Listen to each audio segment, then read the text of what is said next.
funds. Ang presyo ng bigas ng 20 piso. He's really a weak leader.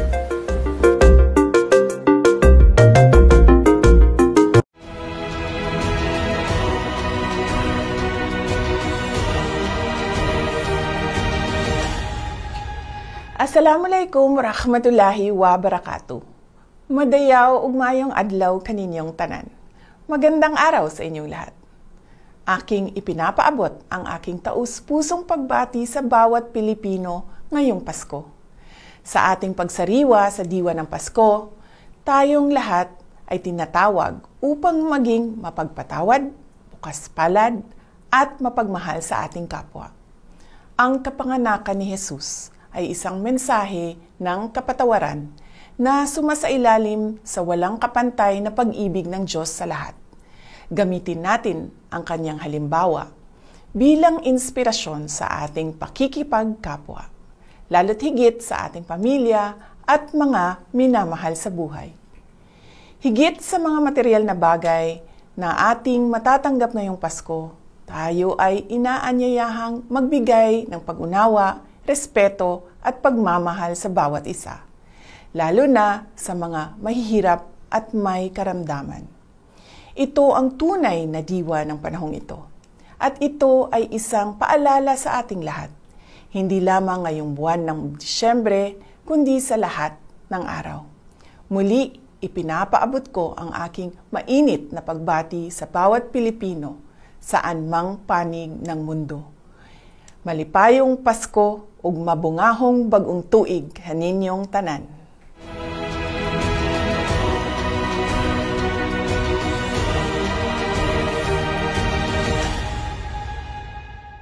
Marami po sa ating mga Katoliko na mga kapatid ay naghahanda na po sa panahon ng Pasko.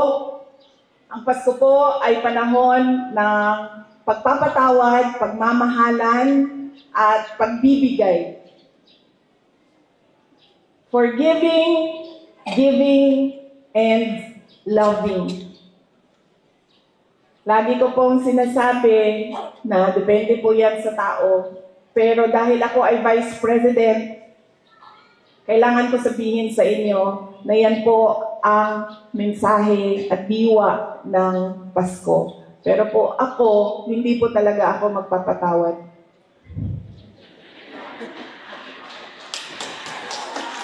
Pero kailangan ko sabihin sa inyo na ang Pasko ay panahon ng pagpapatawad. Nasa sa inyo na yan. Kung magpapatawad kayo, dahil iba-iba naman ang tao eh. Diba? Meron sa atin mabilis magpatawad, meron sa atin matagal, at meron sa atin dinadala na talaga sa hukay ang galit.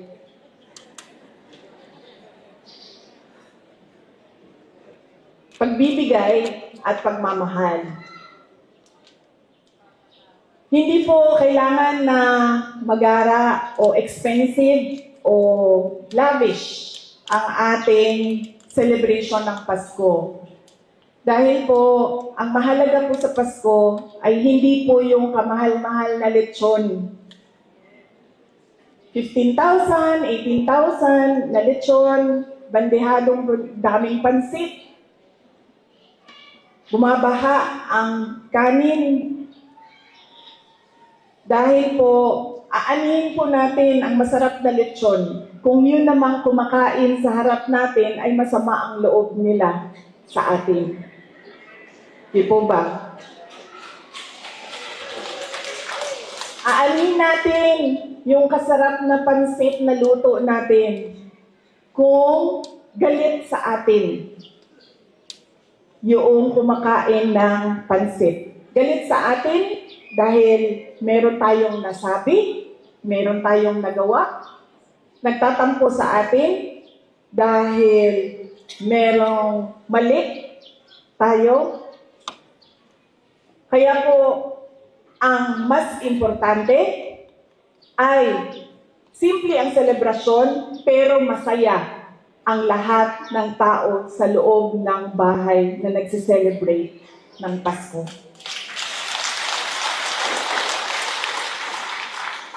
Huwag na po yung mga cake, lechon, pansit, bumabaha ang kanin. Ang importante po, masaya sila. Dahil hindi po tama ang Pasko, kumakain sila, pero nandoon yung sakit sa loob ng dibdib nila. Merong dinadala sa damdamin. Kaya paniguraduhin natin na napapaabot natin at napapaalam natin sa ating mga mahal sa buhay ang pagmamahal natin sa kanila. At paniguraduhin natin na sila ay masaya dahil sa atin.